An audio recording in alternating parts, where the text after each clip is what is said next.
Hi, I'm Chuck Gibson. This is Loveland Beacon Talks, Sports Special Edition. It was a special Thanksgiving this year for Loveland native and quarterback Drew Plitt when he signed with the Cincinnati Bengals. He's been practicing with the team for the last 3 weeks. He's ready to go if and when called upon. Today, it is my pleasure to welcome Drew Plitt on this special sports edition to share his story. So, Drew Plitt, welcome. Thank you for joining us here on Loveland Beacon Talks. Special sports edition is what I'm going to call this one, Drew. I appreciate you having me on. Hey, look, trust me, it's my pleasure. Again, I think it's been, I guess November 20th, you signed again with the Bengals. Yes. And go ahead. Give or take a day or two. I can't remember exactly. I'm sure that date might be right on your end. The only reason I could put a date on it is because I wrote a story on Loveland Beacon that day, and so I'm guessing. I think I got it right that was actually the day you signed. Again, it could have been the 19th, it could have been the 21st, but we're in the neighborhood. The point of that, though, Drew, is so now it's been a good 3 full weeks for you practicing, being a part of that Bengals practice squad. And I think for the people here in Loveland and, for the folks that know you and have been asking me, hey, when are you going to talk to Drew? So here we are finally talking. Just tell us a little bit about what that's been like over these last 3 weeks or so. Well, the first thing, it's been pretty busy. Getting caught back up on playbook things and the ins and outs of being back with the team again, and little things, little nuances of, getting back in the NFL playbook. So it's been great. As I always say, this is a dream job for me, and I love doing it. And I'm with the Bengals again, so I'm a fan of the Bengals. I always have been, and I get to be a fan and a player, and it's been an awesome experience so far. That's it's interesting because I think in talking with people, and especially talking about people like yourself, athletes that get into the professional aspects of it, or entertainers, whether it's television, radio, or whatever. And there's actually a young man here in Loveland who's an IndyCar racer at this point. And we talk about this. You just said it's a dream job for you. And that's one of the things, share, because it's a job. I mean, you are working every day. What's a day like working as, a Bengals quarterback on the practice squad? What's a day of work look like for you? Well, I've been doing it for a long time, playing football. And you start to experience it in college where, it becomes a full-time job. You go in, you spend time watching film, going through meetings, going to practice, things like that. And, it's a little bit longer than a 9 to 5 most days. I leave the house around 6:30 and sometimes don't get back till 7:30, 8 o'clock. And that's, the whole recovery aspect, working out, cold baths, hot tubs, sauna, the whole thing, just keeping the body right.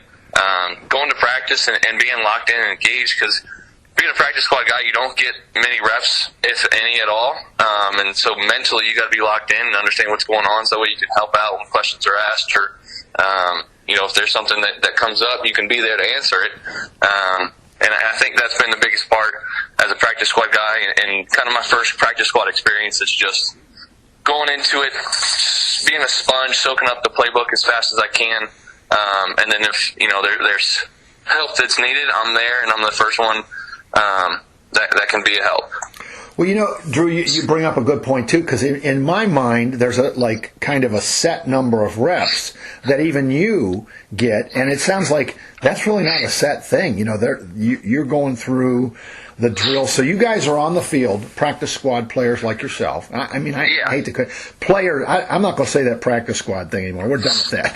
But players like yourself, on a Bengals practice day, you're on the field, you're practicing with the team, right? Mm-hmm. Yeah, we're in there in meetings every day, just like the active guys are, and we're at everything basically except for being dressed on game day. And sometimes the hotel the night before if it's a home game. So everything else, for us is we're players and and that's the great thing about the Bengals environment is they treat us all the same. Right. We may not get the reps, but it's not like we're beneath anybody. They do a great job of having a great experience and a good locker room, and everybody's a part of the team. Yeah, well, I think you touched on an answer to one of the questions I had, which is, so game day, and I'm going to change my question a little bit from what it was, but so game day here at home, although you're not dressed in uniform, and by the way, for you, if you're dressed in uniform, that's number 7, right? Yes, okay. Yes, I am number 7. I just want to let people know, when you see number 7 in that Bengals uniform on the sideline, that's Drew, and who knows what's going to happen next, right? yeah, and it is cool because my family's bought some jerseys, so they do get to have that experience as well, and being able to wear my jersey. That's a nice thing. But so anyway, game day on home game for the Bengals, you're there. My question was going to be, are you on the field during a game, even though you're not dressed? Are you there with the team? Yeah, I am. So my game day experience, what I do is I get there a little bit earlier, and I get a chance to go out there and I get a couple throws in, get a little workout, a throwing workout in. Nothing more than 20 minutes, and then I'm just kind of around in case Jake doesn't need any more throws. I can go in and throw a couple of receivers that may need it, or AJ too. They throw, and I'm there in case they need to lighten their throws and let me go in and throw. Right. Then I go in and basically get warm and dress warm, so I don't have to freeze on the sidelines for those home games. And I'm right there on the sidelines. I've got the surface. When play comes in, I write down the play with the picture as it comes in. That way we know, what pictures go with each play. Yeah, so for you, the experience, aside from not being in uniform, you're there working on game day just as if you were in uniform and could get called in to... Yeah, analyzing the defense. Right. Analyzing the defense. Like I said, if there's a question that somebody, Pitch, who's the quarterback coach, if he needs if he's got a question on a play and what I saw, I can answer it and help him out. Because I got the clipboard and I'm able to just show him real quick. Right. Excellent. So who's the quarterback coach that you work with there? His name's Dan Pitcher. Okay. Yeah. We call him Pitch. That's where you threw me when you said Pitch. I was like, okay, now wait a minute, I got to catch up on who's who. Well, so one of the other things that's interesting, like you're talking about the pregame. Obviously, whether it was Joe Burrow or now Jake Browning and AJ McCarron, they're going to be throwing to the receivers, getting themselves warmed up. But when Jake says, okay, I'm good, and AJ says, okay, I'm good, then, one of the receivers, let's go with Jamar Chase just for fun. Jamar's like, hey, I want to catch a few more, so hey, hey, Drew, can you step up and throw me some? Or, that's kind of what happens there for you. That would be, yes, that is the case. Well, so for you, Drew, what's it been like? Obviously, you're working closely with, I'll just say Pitch now that I know who he is. So you're working closely with Pitch, but how is it with you in terms of working and being around A.J. McCarron and, of course, Jake Browning, and for that matter, Joe Burrow, because, Joe Burrow's obviously in the house. So are you getting kind of a relationship with those guys as well, or what's that like for you? Yeah, obviously it's building a relationship. It's not like we're best friends overnight, but, just being there, asking questions is what I do. I'm just trying to soak it all up. Like I said, be a sponge. And AJ's got a lot of experience in the league, being around, playing, being a number 2, helping guys out, things like that. He's been there. He's played a lot of ball. And we've got some similarities in both of us playing in the XFL, so we've talked quite a bit about that and, his experience and my experience in that. Jake's been great too. Obviously he's thrown into the dogs and thrown to the wolves with Joe going down and being able to step in there. He's got a lot on his plate, so he's been great and helped me when I had questions. Same thing with Joe. When he's around, he's helped me out with the questions that I've got. Outstanding. I mean, I just think it's good to hear that relationship exists, for all of you, for Jake with Joe, and for AJ with Jake and Joe, and for you as all three or four of you, being able to lean on each other and have those kinds of conversations. And you touched on something I really wanted to throw into the mix too, because maybe there's some people here in Loveland that haven't tracked as much. We all got very excited, not this, we were this past spring as well, but at camp, the previous camp, when you got in and you got to lead the Bengals on a drive that resulted in a touchdown drive, and you and I had a great conversation after that. That was a lot of fun. But since then, people may not know that your professional career has continued, although not directly with the Bengals right away, but you signed with the XFL, if I got it right, the Arlington Renegades. Yes. Played with the Arlington Renegades, 4 or 5 games, whatever it was. Ended up tearing my MCL, so had a little setback there in the spring, and went into rehab and the summer, and the whole grind to get back to being able to play again. Yeah. And from there, actually got to work out with the Bengals again right before camp when Joe had hurt his calf. But at that point, I had only been, I think it had been just under 4 months since my knee surgery, and I had been cleared, but still a little stiff, still coming off that recovery. When you're not able to move your knee completely for 2 months, it kind of slows down the progression of being able to move around. I was going to say that has an impact on the lateral movement. So it's just still a little stiff. Yeah. And so I ended up signing somebody else, and just lucky and blessed enough to have another opportunity to go back. And under the circumstances, it's never good. With Joe being hurt, but that's kind of the nature of my job and getting somewhere. Sometimes that's what it takes. So it's not what I root for, but for me, it's just an opportunity that I got to take advantage of. Well, I go back, for the conversation with you, Drew, back that, again, not this past Bengals camp, but the previous one where you had some success.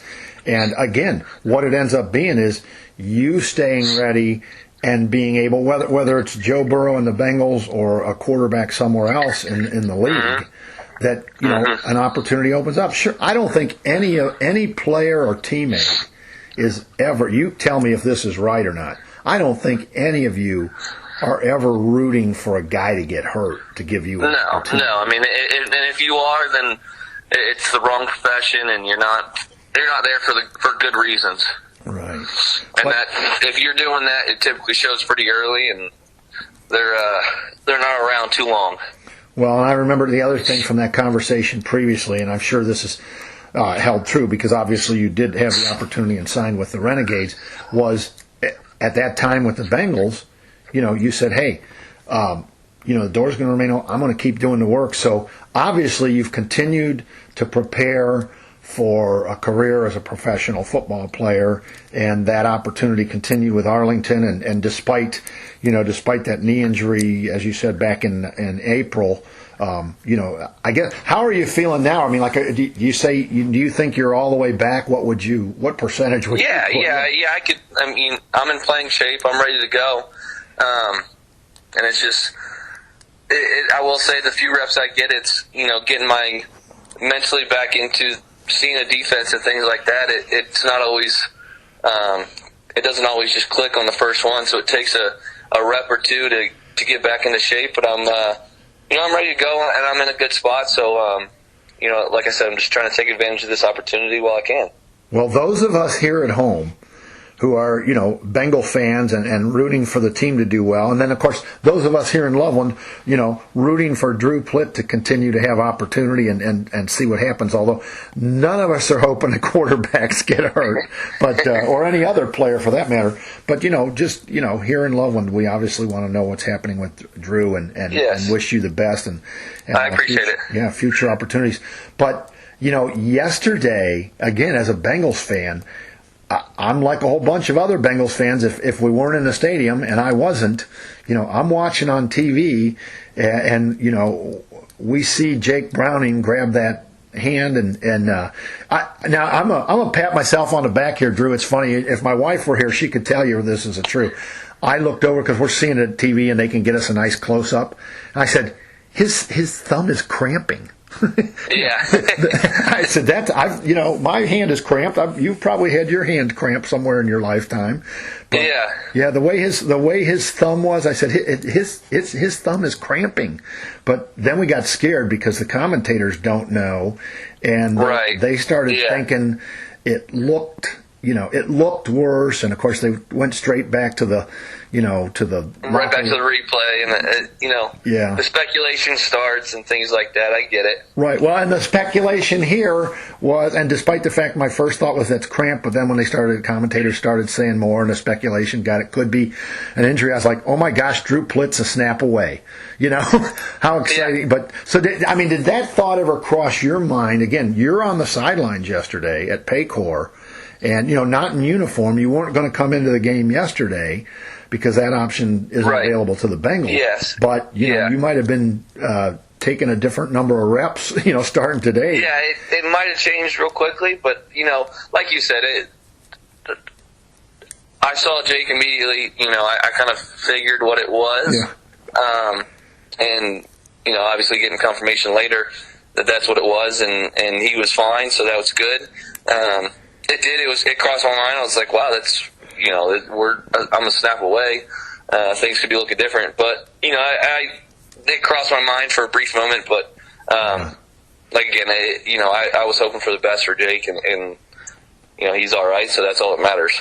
Absolutely. So, so again, going through the workouts every day, and I guess from what you just told me, you're feeling pretty good. So has the game, here's the thing, we always hear, and certainly in terms of football, I didn't play it, nowhere near, I didn't play it in high school, college, or certainly not the pros, backyard for me, with the buddies, but they talk about, like for you, and you can confirm this, obviously, the game speeds up at each next level. But you get signed, we'll stick with about 3 weeks ago or so, and you've been practicing. So as the game kind of, as you've gotten the reps you've gotten, has it slowed back down? And you're it's starting to slow down a little bit. Like I said, that first couple reps on the field, you feel like you're seeing 20 players at once on the defense. Yeah. The first rep or two, and then you start to settle into it and get a better eye for things, and it's definitely, and I think that's when people say it speeds up. It's everybody's a lot faster offensively and defensively, so there's tighter windows in that nature, and I think the biggest thing on slowing it down is just respecting that somebody's fast, but not putting too much praise into it, if that makes any sense, and saying that the cornerback's fast, but so is our receiver, and he's gonna make a play. I just got to put the ball where I know where to put the ball. Yeah. And then that rusher's coming and he's got speed, but I'm pretty quick too, right? or I've got an offensive lineman that's supposed to be blocking him. So, there's give and take in all of it, and it is faster. Everybody's the best of the best, and you just got to more so respect that nature, that part of the game, and keep playing. Because once you start overthinking it, then the game's moving a lot faster than you're thinking. Yeah, for sure. Well, and actually, Drew, the way you said that makes perfect sense. And I think people can understand that. I appreciate you putting it in those kinds of terms. Right. For the listeners.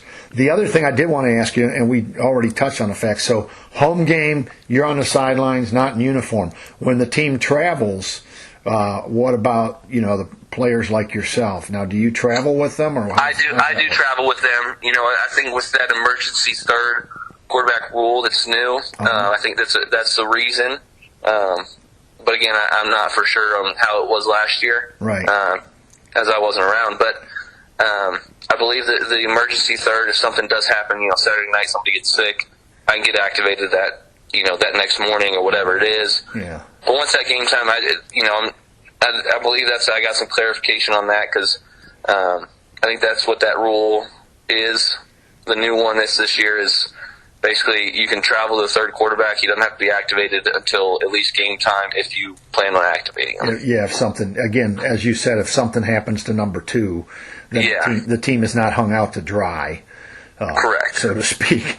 Well, and again, that makes. I appreciate the clarification on that. Now, at the same time, the other side of that rule is, if the Bengals or any other team in the NFL goes into the game with, in this case, Jake Browning and A.J. McCarron are the 2 activated quarterbacks.